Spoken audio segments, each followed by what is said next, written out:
Magandang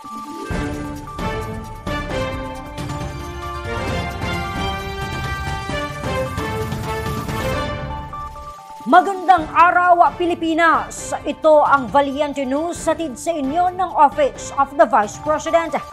Nagpaabot ng kanyang pakikiramay si Vice President Inday Sara Duterte sa pagpanaw ng dating Pangulo ng Estados Unidos na si James Earl Carter Jr. Sa Alfie Matidios report. Bumisita si Vice President Inday Sara Duterte sa Embassy of the United States of America upang ipaabot ang kanyang pakikiramay kaugnay ng pagpanaw ng dating Pangulong James Earl Carter Jr. Nilagdaan din ng pangalawang Pangulo ang Book of Condolence at nakipag-usap kay U.S. Ambassador to the Philippines, Mary Kay L. Carlson.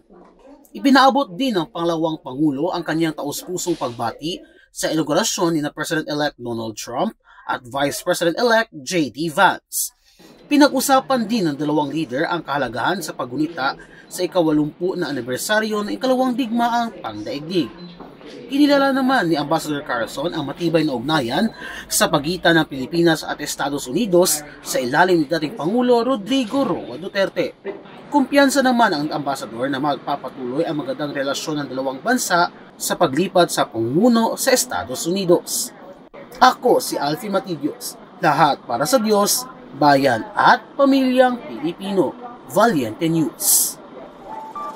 21 individual na handugan ng livelihood grant sa ilalim ng programang Magnegosyo Taday. Ang kanilang sinimulang negosyo, alamin sa susunod na episode. Ako si Claudette Loreto para sa makabuluhan, naninindigan at matapang na mga ulat at impormasyon. Maraming salamat.